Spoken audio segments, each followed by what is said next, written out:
Good morning, and thank you for joining us for All Things Heart. I'm Alexis Del Cid. We are working hard to bring you some pretty incredible shows this coming fall. Until then, we'll be sharing some encore presentations of our favorite episodes every Thursday morning at 10 a.m. all summer long. So sit back and enjoy this best of All Things Heart.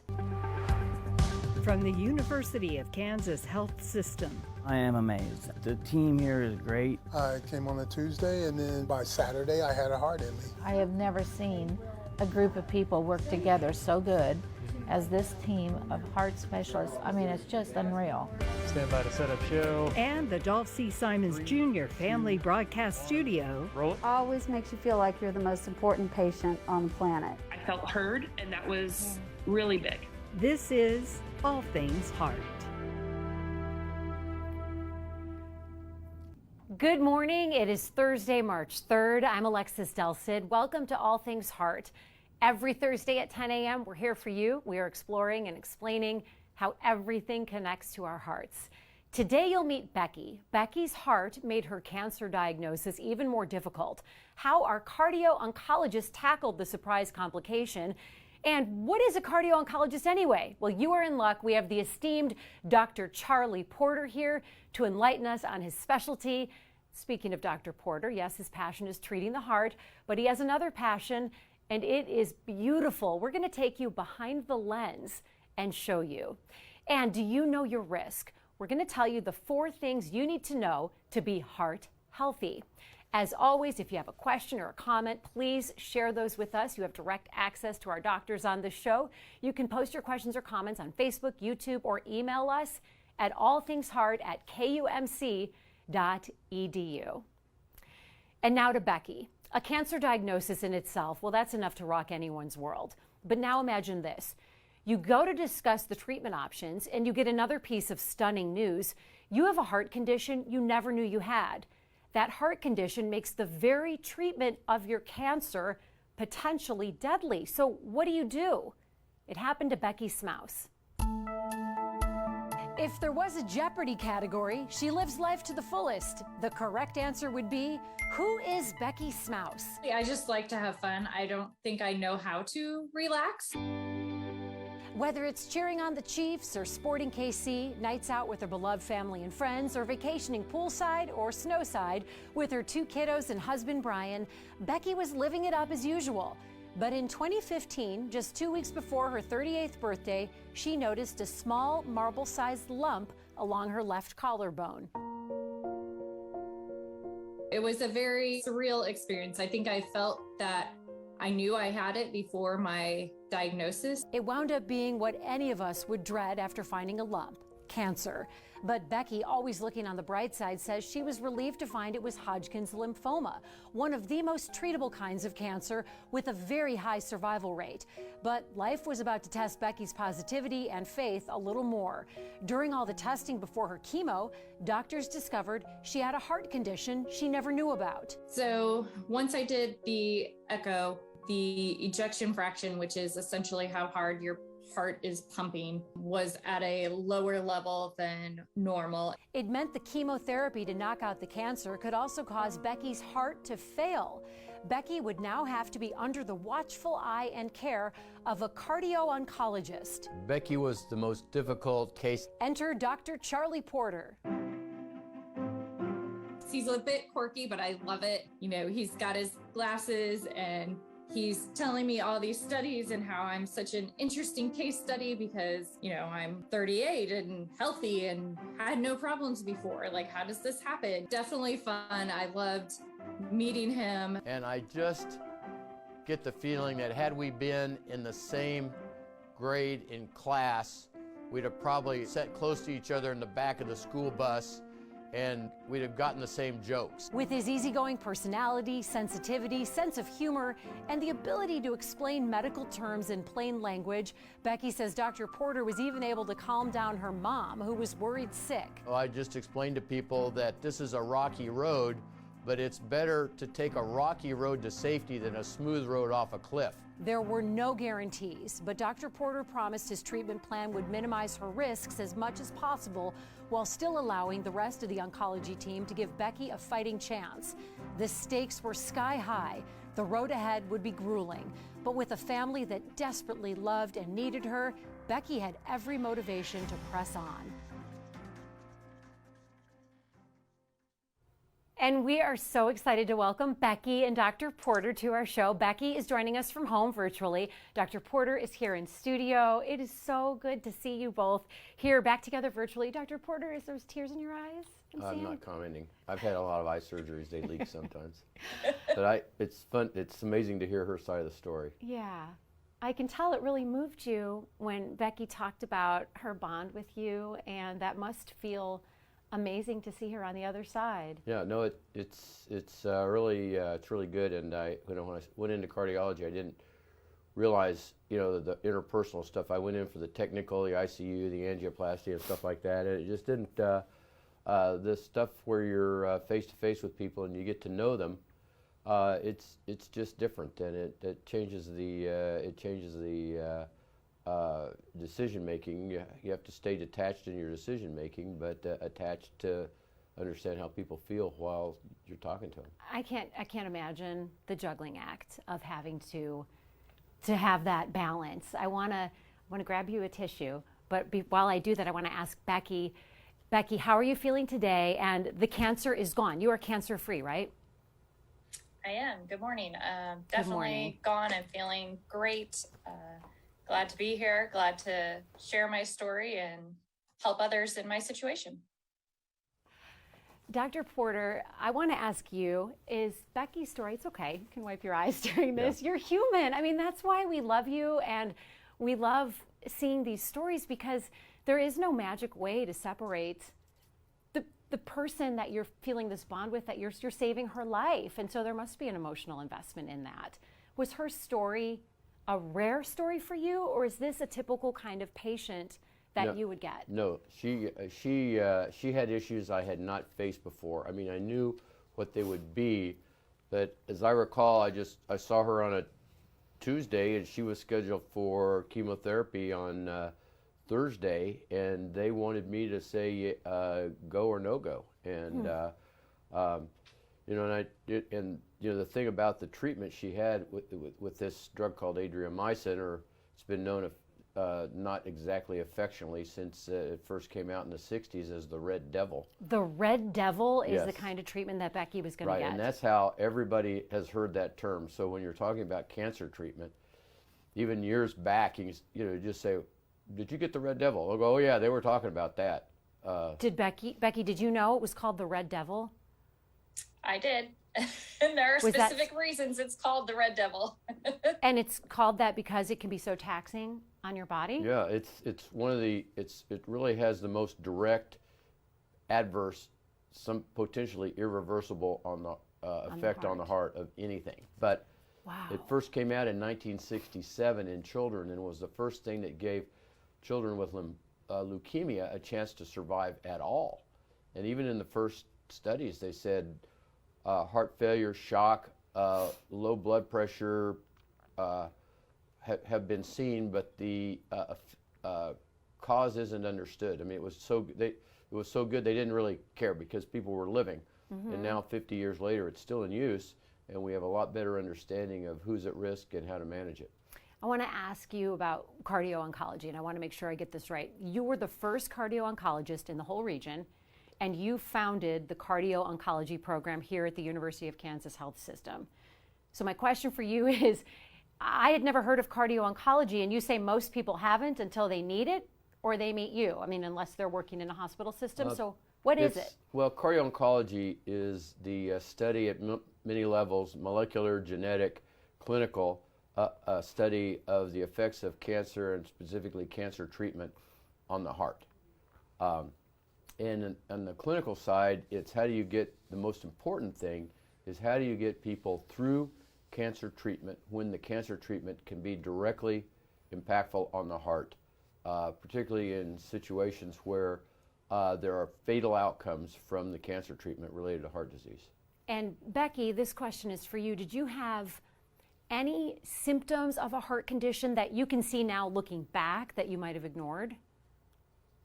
No, I had no idea that this existed at all. So it was only through the testing and the evaluations they do before you get the Red Devil treatment that they said, wait, you have a heart condition.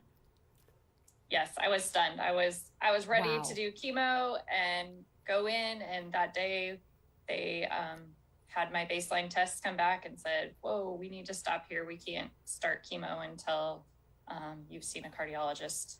So Dr. Porter, what did Becky have exactly wrong with her heart, if you can explain it in terms that the regular people would understand? And then would she have been able to live with that, and it was just discovered because she happened to get tested for something else? She discovered that because of the workup for the treatment for her lymphoma. And ordinarily what happens in this situation, she had an echo and it had an EF under the normal range, clearly under the normal range. And then, so the reflex, when you see a test like that that doesn't fit with everything else, is you get another test to say, well, that was just a bad hair day for that test, or we'll throw it out. But the second test, which used a totally different technique, came back with the same number. So then you couldn't say, rounding error, it's wrong, you're okay, go ahead. So she had two numbers that were both in a range that were below the ejection fraction point where there was guidance or acceptability for using adriamycin in her situation. Would she have been able to live with that heart condition were it not for having to get it treated for the chemo?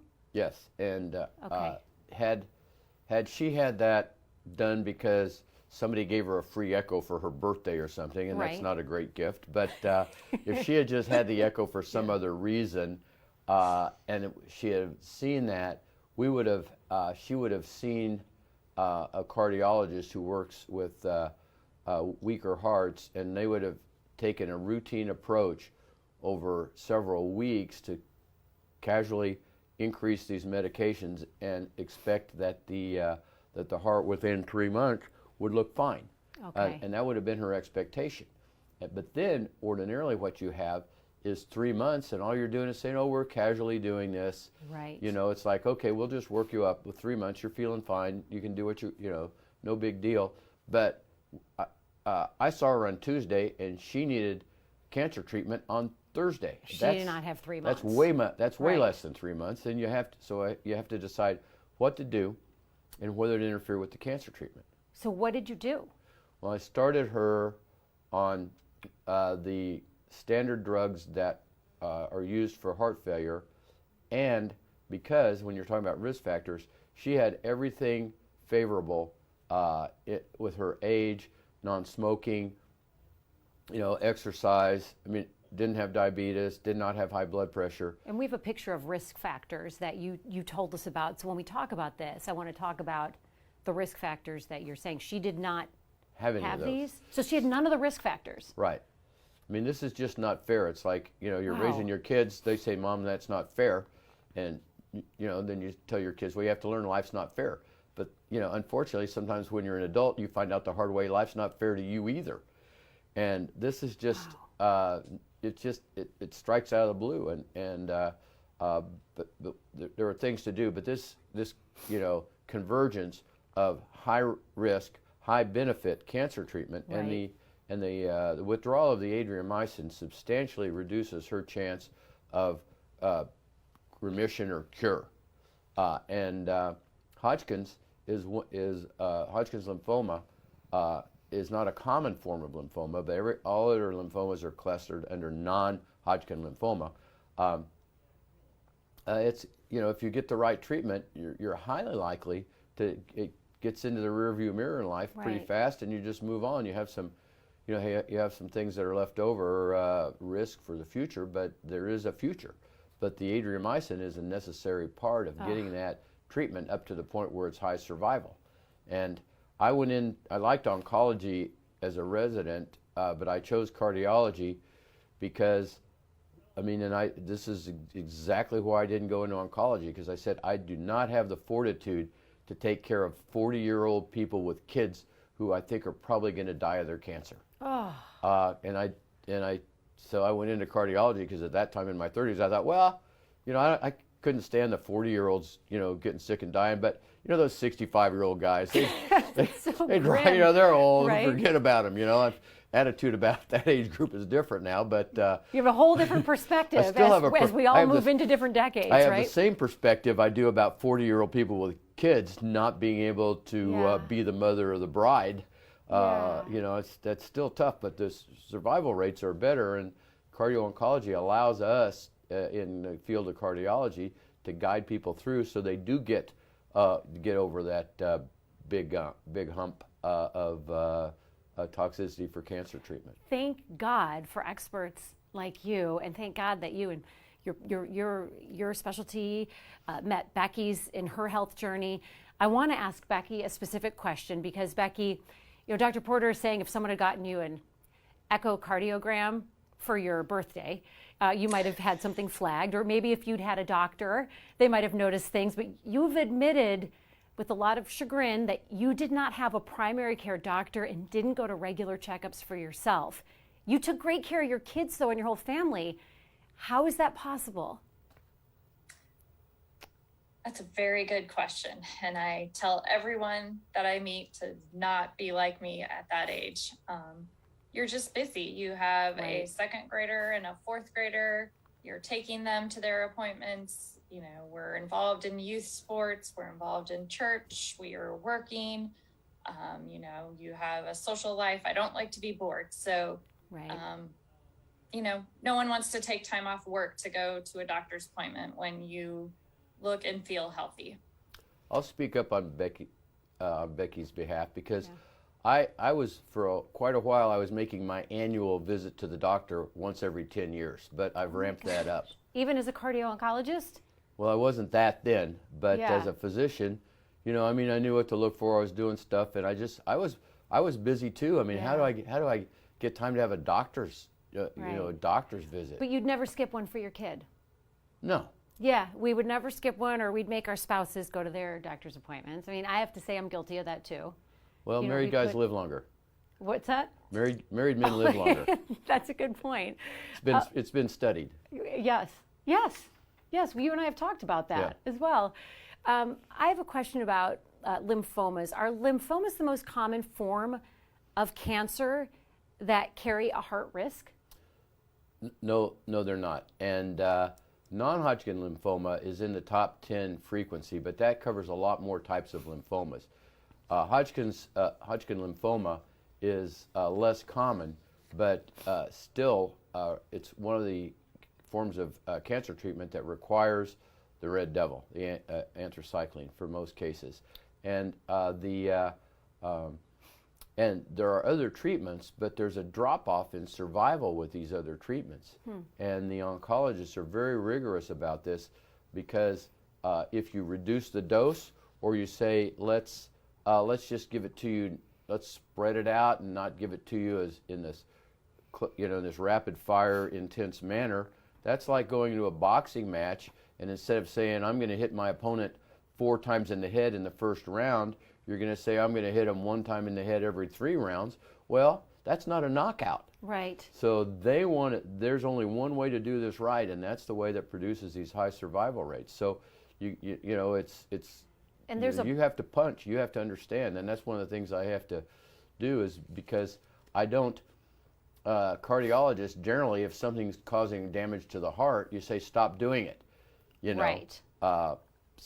But this, you can't say stop doing it. Because it's cancer treatment. Because it's cancer treatment. So this is where you have to learn, and I've coined the term permissive cardiotoxicity. So you have to permit and oversee cardiotoxicity that otherwise, in every other form of cardiotoxicity, is they just quit doing it. My orthopedic surgeon, when I tell him, an orthopedist friend, I tell him my shoulder hurts when I play tennis. Well, quit playing tennis. Right. Well, no. Doc, it hurts when I do this. Don't do that. No, well, I'm not going to quit playing tennis. So. Right. Where does breast cancer fall into this? You sent me an interesting graphic on breast cancer and the rates of that compared to lymphomas. Well, it's the most common. Breast cancer is the most common cancer in women. Prostate cancer is the most common cancer in men. And interestingly, they're both hormonally driven. And one of the mainstays amongst the most common form of breast cancer is hormonal treatment. But But lymphoma has a higher incidence of requiring cardiotoxic anthracycline than breast cancer. It's actually, breast cancer is common, but there are a multitude of other treatments now so that the likelihood of needing anthracycline for breast cancer is less than the likelihood of needing it for lymphoma. Okay. But either way, you face issues. Becky said that when, Becky, you told me you were expecting when you came to the University of Kansas Health System, you thought you were going to get one cancer doctor. And we all expect maybe one doctor, but you were stunned when this whole team comes in, and there's a team of people, including Dr. Porter. Can you talk about how surprised you were? Of course. I mean, you get a cancer diagnosis, and so you think, okay, I'm going to get an oncologist and the nurses and coordinators and other team members that come with that. But, you have your baseline test. So I had a heart test, I had a lung test. I was very special throughout my entire process. And so from the beginning, I got Dr. Porter and his team, which definitely was a surprise. Like, okay, how do we go from here? Pivot once more. And then as my treatment progressed, I had a few other things. I got to see an infectious disease doctor at KU, and then I had some lung issues after my treatment. So then I got to see the pulmonary team. So it was amazing to have KU and all of the connections and everything right there. I never had to wait. They were a team. They shared the notes. They talked to the doctor. So when I went in there, they knew exactly what they were dealing with, and they were ready to handle it all without any kind of heartburn on my end to get it scheduled and understand and coordinate. Since I have Dr. Porter right here, he's trapped. I want you to talk a little bit more about your relationship with Dr. Porter, because something that I found so interesting when I was talking on the phone with you during our conversations is you always use the word fun when you describe your interactions with Dr. Porter. Becky, no one on earth that I've ever interviewed has talked about anything related to their cancer journey as fun. So can you explain a little bit about what it is about this guy that makes you actually look forward to seeing him when you're being treated for cancer and a heart condition? Right. I think Dr. Porter definitely has bedside manner, and he gives a piece of him to you as well. So before the show started, I'm asking him about his next trip and where he's going. I think later in the episode, we're going to talk about his passion, which he shared with me as well. So he's very open. Yet. No, I didn't give it away, but he's very open to sharing himself with me, which makes it very easy for me to share myself. And I'm an open book to begin with, and I kind of call it like it is sometimes, for better or for worse. So I guess if you're going to see someone, every week, you might as well make the best of it and go from there. And he definitely had my best interest in heart. You could tell he was concerned and trying to figure out what we needed to do. And he was upfront, that this is not a normal case. We're going to, we might have to adjust as we go through. So I appreciate all of that. I want honesty and personal care, and that's what I got with Dr. Porter. You're making us all sniffly right now, Becky. I want to get to some community questions, because I've been getting some emails and some private messages from people on my Facebook page. So I want to start with Denise. Denise wants to know, Becky, how has being a cancer survivor changed your life and how you live during a pandemic? This is a great question. I think there's two trains of thoughts from a cancer survivor, any kind of medical survivor. So I personally chose the route of, we were very cautious. We did not do much. My kids did remote learning last year. So we stayed home. We got our immunizations. We were cautious, but I was cautious because I knew how precious life could be, and that if I just kind of hung out for a little bit, it'd give me a lot of life down the road. I also completely understand those who chose the opposite route where, hey, I know that not every day is given, so I'm going to take this day that I have and not waste it. So I think it's a personal preference, really. I have another question from one of our Facebook viewers, Lynn Painter, who just wrote in, will she have any ongoing long-term effects following her treatment? I'll give that to Becky first, and then I'll ask Dr. Porter. Do you have any long-term ongoing symptoms? No, I don't at this point. I mean, we still follow up and we will tweak my medicine as needed. So Dr. Porter has given me some preventative medicine that we're hoping helps protect my heart and keep it functioning properly. Dr. Porter, you may have a different answer. No, I have that answer. Becky, and it's, because Becky has a situation where the heart it's vulnerable, and anthracyclines have mechanisms that we don't fully understand, but we know that hearts are more vulnerable to weakening with other stresses. And when people have had this ejection fraction reduction, very commonly we find that they need to stay on these medications indefinitely because there is a chance it's not 100%, but I think Becky convinced herself that it's probably better to stay on the medicines than to come off them. And we don't really know, but there's been one study where they took people who were looking fine and they said, okay, well, we don't know that you need this long term. You're out for a year, maybe your heart, it's changed its evil ways, and it'll be good if you take the medicines away. And a disturbing number of people had a recurrence of their heart failure, and I've had people do that. And now that people ask me if, do I have to stay on this medicine the rest of my life? And my answer is, no, you don't have to. As soon as you don't care if your heart weakens and you go into heart failure, you can stop it. It's up to you, but I'd stay on it. Right, that's honest. Yeah. Marie has a question for Becky. Marie writes, Becky seems so positive. Can you ask her how she told her children the news when she was first diagnosed? That's a good question. Yes, we were, go ahead. I was going to say, we actually have some awesome pictures of you and your kids and your family. So how to tell a second grader and fourth grader that their mom has cancer was not any part of our plans. I had doctor's appointments for about a week, and I did my CT scan on a Friday night, or a late Friday afternoon. We had one of the kiddos' basketball games that night. My stepmom, who is a heart surgeon, asked for a copy of that, and she broke the news to me that night that I had cancer.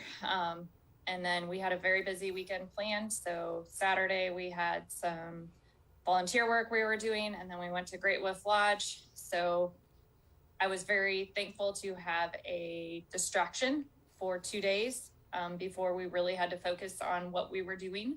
So we enjoyed that time with the kids, knowing I would be sick for a while. And then that Sunday night, we sat both of them down and just said, hey, Mom has cancer. I'm going to go through lots of tests, and I'm going to be very sick for, the next 6 to 8 months or possibly longer. But, I'm going to survive. We're going to be there. And we will have our family to help us. My daughter, who was the second grader, I think immediately thought I was going to die because, when you're little and you hear cancer, you think that. We were also very blessed to have a very close friend who had a much more severe cancer diagnosis the year prior. So we had been helping her family all along, and we're friends with her. So it was kind of a preview for my kids a little bit, for better or for worse, as to, some of the process and what Lola's mom had encountered this last year might be some of the same things I was encountering. But Lola's mom is still here. Like we, I can't imagine what that's like for a child to hear that. It sounds like you and your husband did everything right, and they absorb us. They're like sponges, right? So you exuding that positivity can only help them. Dr. Porter, Corey has a question for you. Corey has a question. Does cancer treatment put a strain on all hearts or just people with certain conditions? Well, that's a great question, and the question actually includes two different answers to that. One is, do all treatments strain the heart? No, there are, well, a publication from last year listed 10 different classes of cancer therapies that have some toxicity, and there are different types of toxicity, but now, since that was published 18 months ago, there's 2 other drug classes that have appeared that do have different toxicities. So that area of the number of these drugs that have toxicities is growing, and the number of combinations of drugs that have toxicities that were developed to be and studied for heart toxicity as single agents are now being used in combinations. So I just saw a woman yesterday who had 2 options to treat her metastatic endometrial carcinoma after she'd already had heart failure and a mechanical heart valve put in and was on advanced pacemaker therapy to support heart function, and had a normal heart with some abnormal pressures, and she could either take adriamycin or go on to another form of treatment that has one component of elements of causing hypertension, elevations in blood pressure that could be dramatic and cause heart failure, and another type of drug called a checkpoint inhibitor that has about a 2% chance of causing myocarditis, but a 50% fatality rate. Oh and, my gosh. They wanted me to kind of say, well, what do you think? Which do you want to do? So what did you say? Red Devil. Red Devil. Yeah. It's always the Red Devil? No, but it wasn't this, because since I've seen Becky, there's an approach to protecting people from adriamycin that is not FDA approved, but is clinically has clinical experience with it, and that's my approach now. Okay. That just wasn't. We weren't quite there with that treatment, 7 years ago, but there has been a change in our treatment. It's not driven by guidelines, but for people, around the country who are involved in this, this is a treatment of choice, to use a drug called Zenocard. It's a trade name, dexrazoxane. So it's upfront dexrazoxane would be what I would recommend now to Becky, along with what we did to support the heart slowly. We would give her that, and I'm using that fairly routinely now. Again, it's not FDA approved. Emily has a question on one of our Facebook viewers. She wants me to ask you, how do you see the landscape of cardio-oncology changing over the next several years? That's an interesting question from Emily, because you're like a pioneer, Dr. Porter. You first in the region, you started the program here at the University of Kansas Health System. Do you see your specialty becoming more common and bigger? It feels, I got involved in angioplasty before they had fellowships and before they were talking about interventional cardiology, and I helped start 2 heart transplant programs in the area, and I was interested in heart failure back in the 80s and transplant before the term transplant cardiologist. I was in a research group that coined the term transplant cardiology, which is now a common term. And this cardio-oncology feels to me the way heart failure specialists and transplant cardiology felt in the mid-1980s. An example, I went to the first, I'm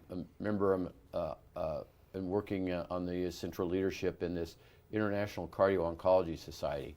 And our first meeting was in Milan in 2009. I'd been to some other meetings at MD Anderson before then where I was getting this started, but we had a small group, and I organized a group photo because I'd seen other photos of heart failure groups in the early days, and I thought this would be a good thing. This is a seminal group, people from all over the world, small numbers. So we had all the speakers and all the guests, the audience on the podium, on the stage in Milan at this international, the European Cancer Institute there, and the video AV person took the photo. There's 50 heads. Wow. 3 weeks ago, we had a meeting of the American College of Cardiology cardiac care of the cancer patient. There were 500 people and 500 registrants. So this has gone up a factor of 10 in 13 years, and it's going to continue to grow. How did you decide to be a cardio-oncologist? I mean, how did you always want to do something hyper-specific? No, I don't know. I just get. I mean, I still liked. I was interested in cancer treatment, and I was reading. There were 2 back-to-back articles about trastuzumab, Herceptin, which is a primary drug. It's one of the first targeted therapies that hit the market, and now there's a multitude of them. But there were 2 articles in New England Journal back-to-back about trastuzumab, and I just tuned in on the heart aspects of it. Okay. And I called Dr. Carol Fabian, who was the mainstay of the breast oncology program here for years. She's still active in research, but isn't doing her usual 60-hour work week anymore. But I called her and said, "Hey, Carol." But I known her. She'd been my attending when I was a resident. She's a couple of years older than me. I said, "Carol, this trastuzumab stuff looks like you're going to have some cardiac issues with it. If you ever need anybody to help you with that, I'll do that. It looks interesting, and I'll make some time." And she said, "Okay, I got 2 patients for you." Wow. And that's how it started. And it started out, and I'm not even sure the term cardio-oncology, it actually started, it was when we had our meeting in Italy, it was cardio-oncology, which is the Italian pronunciation, not cardio. Cardio-oncology. And so then it took a while for us to kind of, and there were Italians in the cancer center in Milan. Daniela Cardinale is one of the leading investigators in anthracyclines in the world, still is. She's kind of Yoda of adriamycin toxicity. And they were there, so it took a while to realize, oh, that's the Italian pronunciation. Italian. We're going to go back to English. We're not into foreign language. We pronounce Versailles, Missouri. We're not into French pronunciations of anything, and we're not. And so we said, okay, well, we're America. It's cardio-oncology. That's the way it is. So it's just grown, and when you're by yourself and there's nobody to talk to in the area because nobody else was really doing it, and it's typical. All my friends who I talk to about this are in other countries. I've got a meeting. I've got a Zoom webinar today that we're going to be writing questions for the knowledge certification exam for cardio-oncology, and there's somebody in Milan and London back to Italy. East, right coast, left coast. So it's kind of a consortium of around the world people, because most of my best friends in this are not in Kansas City because I'm kind of alone in the area. The trailblazer. Yeah. I have a question for Becky. This came from Joan. Joan wants to know, Becky, do you have any fun summer plans with your family? I mean, you are a go-getter, so I'd be stunned if you told me you didn't have some big adventure planned. Well, we have to get the kids' schedules first. Right. But we definitely have 3 long weekends at Table Rock Lake, which is our favorite place to go. That's your happy place? Yes.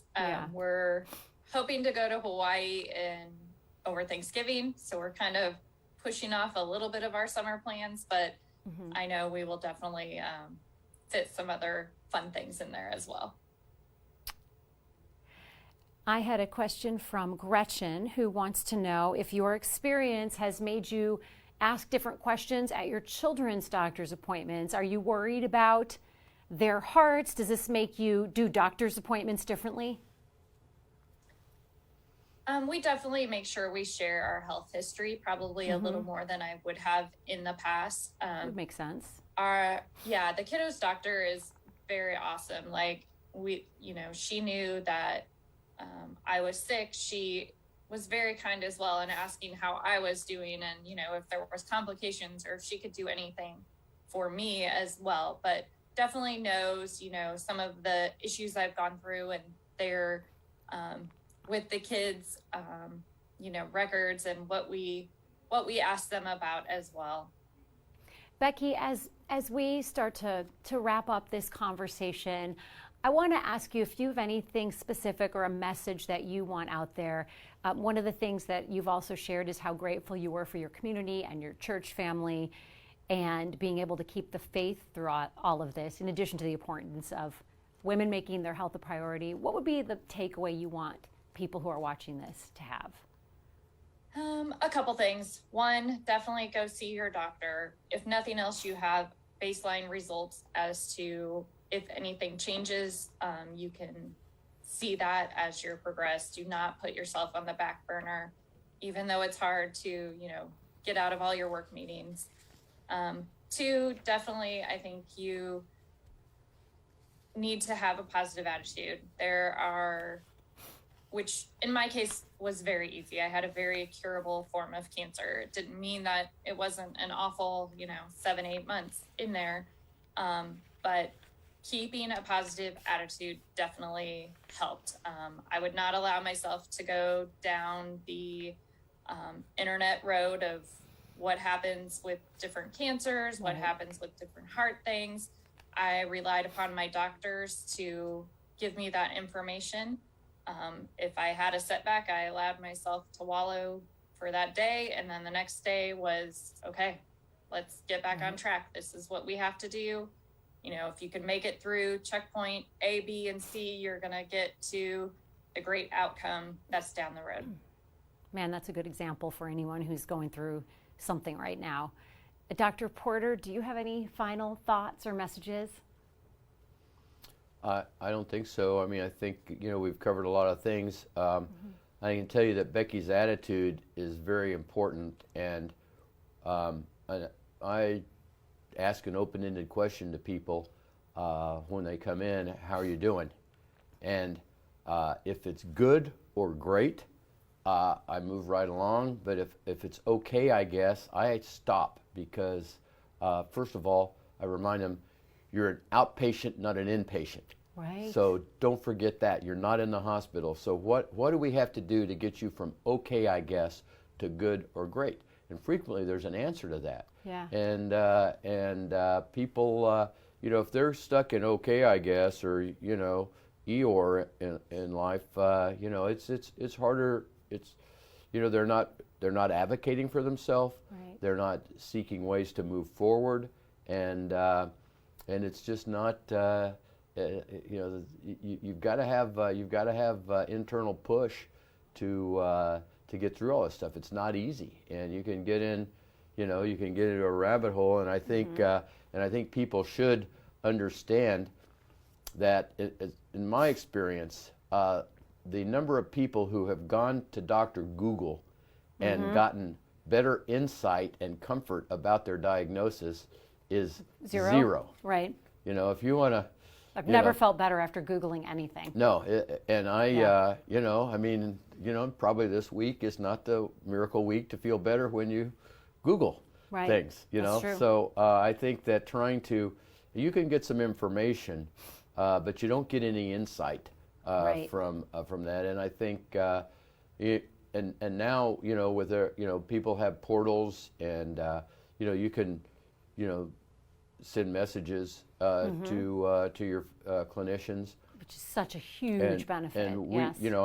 I'll just say that all messaging from physicians is done on the physician's personal time. No health system, KU or anybody, allows physicians any time for patient messaging. That's all. So when we get those responses from the doctors here, they're doing that from home or wherever? Somewhere. That's wow, what's called, I didn't know that. what's called pajama time. Right. Oh boy. And all the results. I mean, most of the stuff we do. That's a separate talk. Okay, you know, sure. No health system wants to talk about how much unrecognized work physicians are doing.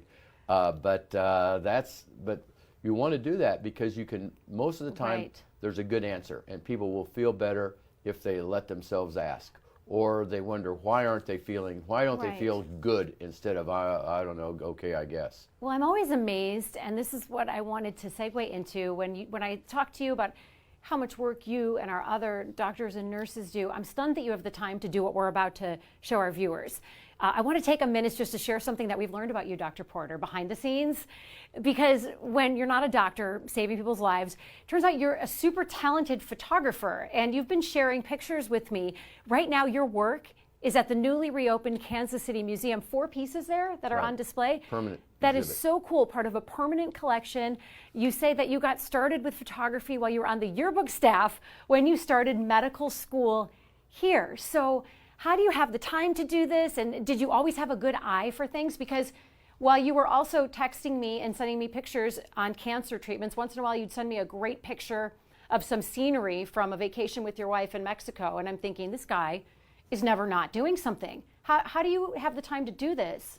I don't know. You find the time. And you've always had the eye? And, I had the eye, and I think, and that's something that I don't know what that eye is, but I just see things differently. And I've got coaching. I've been working with a Pulitzer Prize-winning photographer for 14, nearly 15 years, Dan White here. So he's coached me along, and he's kind of my mentor in that. And I know when I'm taking photos, I'm always thinking, what would Dan be doing here? And I know that whenever I show him photos, he'll tell me, oh, well, I don't know why you're taking that. That was an area that's not interesting at all. You could have done this. So, or he'll tell me, oh, that was really good. You needed to dig into that more. So even when I'm doing photography, I don't know whether that, I've got Dan White will be telling me I was wasting my time. It's boring, or you should have dug into it more. I'm never taking. It's just like in, when you're a med student and you're trying, you're in the operating room and you're retracting. The question is, am I pulling too hard or not hard enough? You're never doing it just right. So, but I don't know. I just see photos, and I just see it, and I just I love to what I started with was just the idea of trying to find something beautiful in life and something interesting and compelling, and just trying to encapsulate that in a still photo. I started out, and I do a lot of candid street photography around the world, and I can tell you I got a good experience in medical school because when you're trying to get a photo of the say the vice chair of medicine when they're not in the mood to have their photo taken, that helps you deal with sailors in Turkey who you want to take a photo of. I mean, they're about equally unreceptive to having their picture taken. So I love what you say about finding the joy, though, and that goes along with this whole show, which is Becky. Becky, you guys are so alike. You're right. If you were the kids on the back of the school bus, you would have gotten the same jokes, and Becky finds the joy in everything and somehow pushes through with her cancer journey and her heart journey. Did you know we also have some very talented artists as well at the University of Kansas Health System who are building some things? They were picked for the Parade of Hearts. In fact, we want to introduce you to one of our winners whose artwork is going on display very soon for Parade of Hearts. A special panel selected 154 winning designs out of 700 submissions across the whole metro area.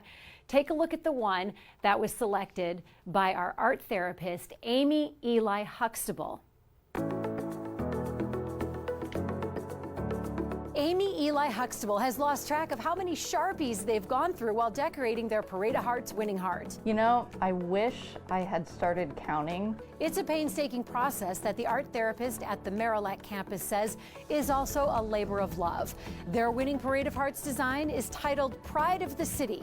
It's a tribute to the LGBTQ+ community and all the young people they've helped through their art therapy. It's going to be the Kansas City skyline with kind of a rainbow spectrum of dots, kind of just to represent the LGBTQIA community in Kansas City. The pointillism style representing individuals coming together. I just want them to know that they're accepted and can be represented and that their voices can be heard.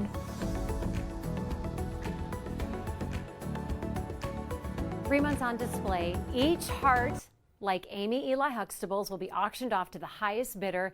Some of the money will go to the University of Kansas Health System's cardiovascular and cardiothoracic programs. It is just a great cause. And before we leave you this morning, we do have an important note from one of our nurse practitioners about knowing your risks when it comes to heart disease. Here's nurse practitioner Shirley Verbenek. The most important numbers that you need to know are your family history, your cholesterol, your blood pressure, and your blood sugar. Know where you stand, know where your health is. Thank you for joining us today on All Things Heart. Coming up next Thursday, we're 2 years into the pandemic. It is no secret, many people have been drinking more than ever. Oh, how it's wine o'clock somewhere. You see that everywhere. Every shot, every drink, every beer, every glass of wine affects your heart. And with St. Patty's Day just around the corner, along with spring break, doctors even have a name for it. It's called Holiday Heart. You're going to hear from 2 cardiologists along with an addiction specialist on how to safely navigate through this month and avoid holiday heart. That's next Thursday morning at 10 o'clock. We'll see you then, and be sure to bring your questions.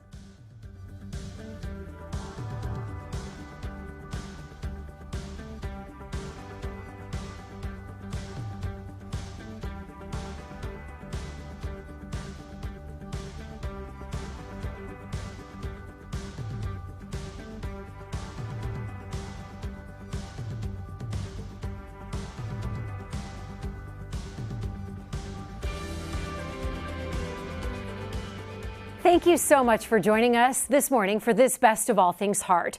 We love sharing these important stories with all of you. So remember, you can always email us at allthingsheart@kumc.edu, or you can reach out to us on Facebook, Twitter, and on YouTube. We will be back with live shows focused on all things heart every Thursday morning starting September 8th. Go out and make it a great day.